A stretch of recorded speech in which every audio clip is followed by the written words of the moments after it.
Your ways are not our ways, Lord. Your thoughts are not our thoughts. For how unsearchable, unknowable is the wisdom of our God.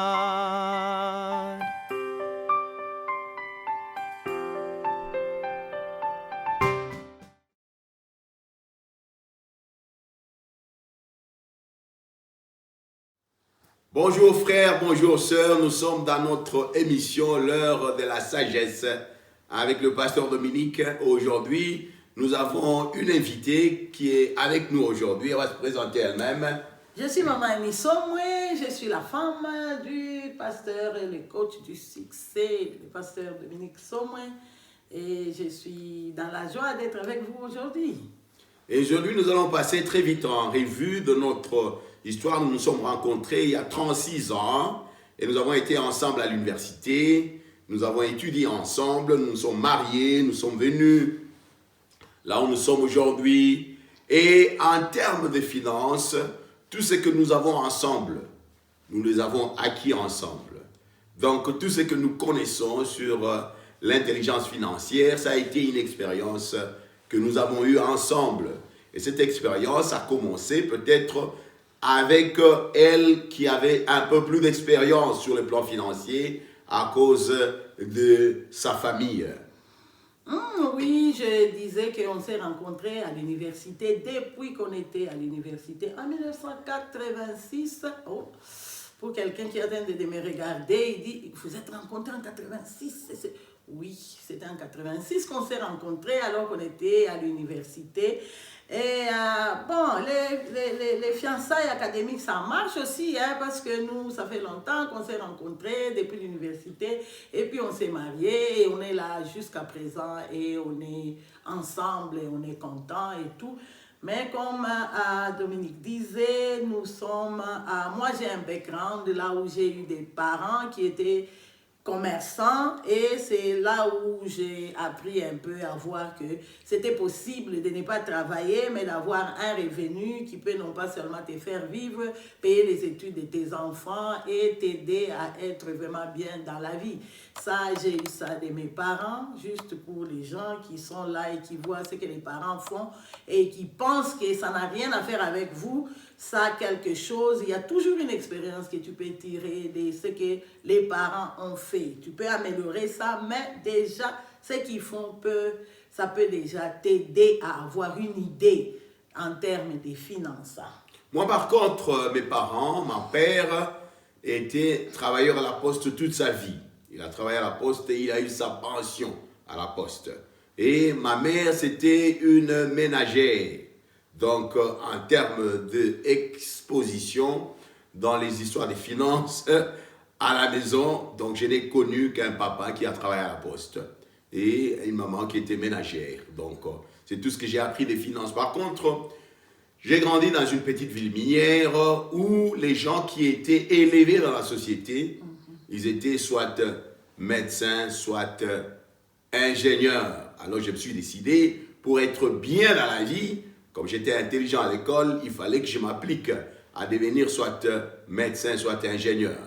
Et ma sœur est devenue infirmière avant. Elle a convaincu toute la famille, inclus moi-même, que je devais devenir médecin. C'est ainsi que je suis entré à la faculté de médecine. Moi, je n'ai pas vu mes parents travailler toute ma vie. Je n'ai jamais vu mon père aller au travail. Il faisait ses affaires, mais il ne partait pas au travail. Je n'ai jamais vu ma mère aller au travail. Elle voyageait, elle faisait ses commerces et je voyais que l'argent venait et tout. Mais il avait aussi un rêve comme la sœur de Dominique que moi, je devais être médecin.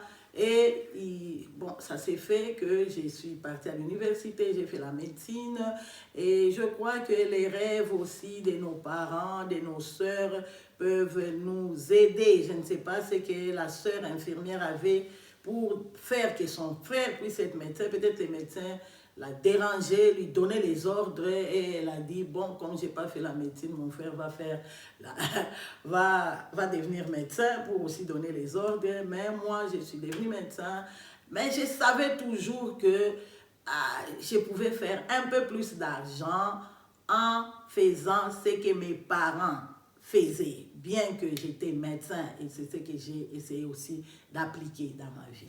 Alors, quand nous avons terminé, bien sûr, comme on parle de l'intelligence financière, on parle de sources des revenus. Donc, le premier revenu qui s'est présenté à nous, c'est les revenus de travailler, des revenus actifs. Ouais. En ce moment-là, nous avons commencé à travailler comme médecin un peu au Congo et ici à l'Afrique du Sud, c'est-à-dire vous allez au travail, nous étions employés du gouvernement, vous passez votre temps, vous vendez votre expertise en tant que médecin et on vous paye quelque chose. Mais j'avais déjà remarqué que ma fiancée à l'époque, quand nous étions en dernière année de médecine, elle pouvait aller en ville, elle achète des chemises, elle achète des tricots, elle vient à l'université qui n'est pas très loin de la ville, et elle vend à tous les étudiants.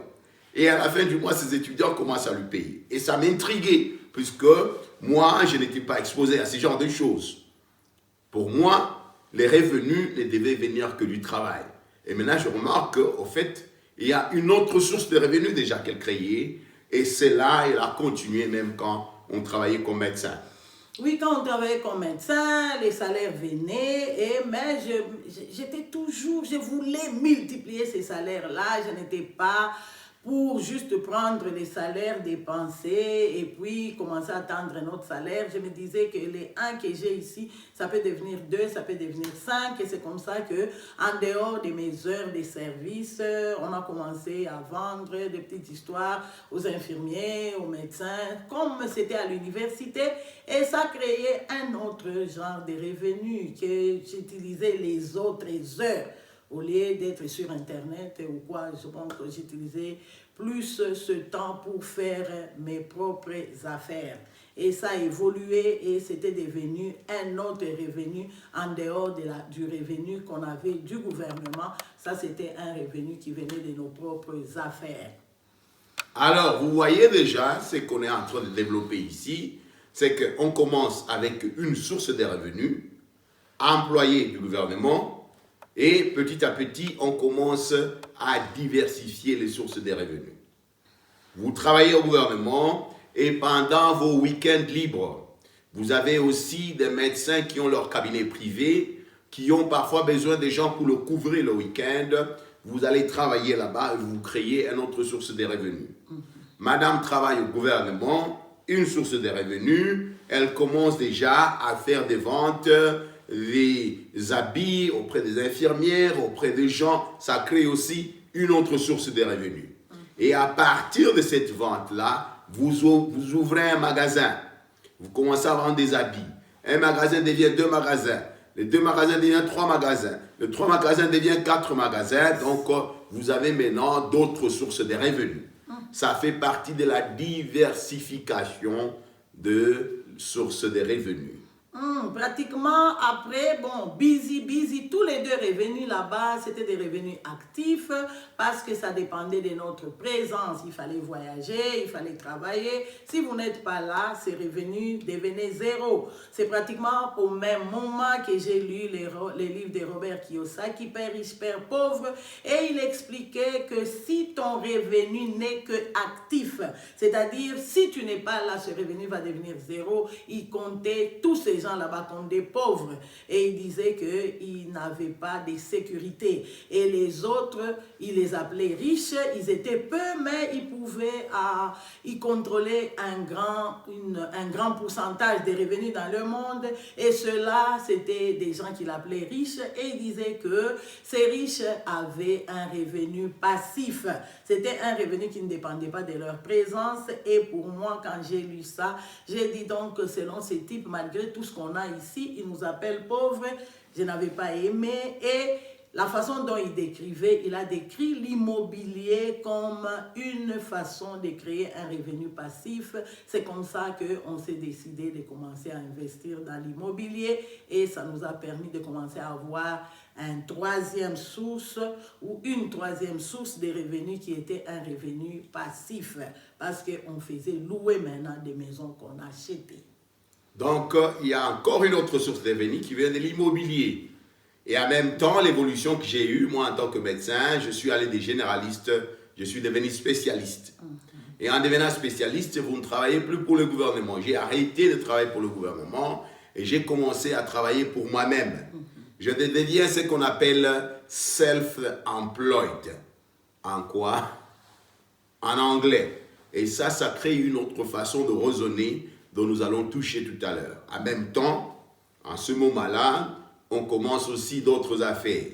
On fait comme le marketing à réseau et on commence aussi une compagnie qui vend du matériel médical. C'est tout ça, c'est dans le but, comme on commençait à l'apprendre, de créer plusieurs sources de revenus pour ne pas diversifier le source des revenus, pour ne pas dépendre seulement d'une seule source de revenus. Tout ça, ça a besoin que vous puissiez acquérir une autre façon de penser. On parle d'une autre façon de penser qu'on appelle en anglais mindset. Et vous devez acquérir d'autres savoir-faire, ce qu'on appelle les skills. Oui, j'aime bien quand il est en train de dire quelqu'un qui est juste un travailleur du gouvernement quelque part, il cherche la sécurité. Mais quand tu travailles pour toi-même, tu as un autre mindset, une autre façon de raisonner parce qu'il n'y a personne qui te suit derrière. Ta pension, tu dois la créer toi-même.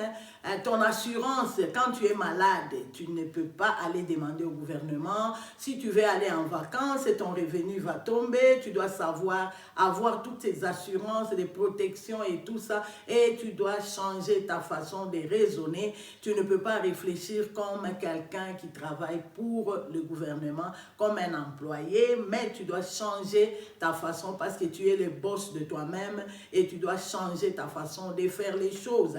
Tu dois apprendre à investir, apprendre à épargner parce que tu ne peux pas manger tout ce qui vient, tu ne peux pas tout consommer. Si tu consommes tout et que tu tombes malade parce que ton revenu dépend de toi, et ça devient difficile. Tu dois changer ta façon de réfléchir, un autre mindset, une autre façon de réfléchir parce que tout dépend de toi. Alors, aujourd'hui, on a parlé plus de créer les revenus. On a utilisé notre exemple pour vous montrer qu'il y a plusieurs types de revenus. Et nous avons développé sur les revenus actifs, dont nous avons dit ça pose ses propres problèmes. Et maintenant, nous passons vers un autre type de revenus actifs, là où vous travaillez pour vous-même. Et nous avons dit, vous changez votre façon de penser. Non seulement vous avez les dépenses, mais vous devez assurer ces revenus. Non seulement vous devez assurer ces revenus, vous devez maintenant le créer vous-même. Prenez un exemple. Vous prenez un shop. Vous avez un salon de coiffure. Ou vous avez, comme moi, je travaille comme spécialiste pour moi-même. Vous n'allez pas juste vous mettre là et vous pensez que les malades vont venir. Vous devez être en mesure de faire un marketing pour que vous créiez ces revenus, pour que vous créiez la source de donner ces revenus. Oui, vous devez être capable de faire la publicité, vous devez être gentil avec vos clients, vous devez développer beaucoup de choses, l'assurance, on en a parlé déjà, et c'est différent. Celui qui travaille pour quelqu'un vient comme vos travailleurs, ils viennent, ils s'assoient et qui ait des patients, qui ait des clients ou pas, il a son salaire. Mais toi qui travailles pour toi-même, tu dois être capable de faire la publicité, d'être en contact avec les gens, de créer un réseau, des références et de faire les publicités et tout ça. Et je crois que la façon dont tu te comportes dans ton propre business est complètement différente de quelqu'un qui travaille pour lui-même. Alors, nous sommes à la fin de cette émission aujourd'hui. L'heure de la sagesse avec votre coach du succès, le pasteur Dominique. Nous allons continuer la fois prochaine. Vous avez aimé l'invité que nous avons eu aujourd'hui. Nous allons encore l'inviter encore pour notre prochaine émission. Restez bénis et Dieu vous bénisse.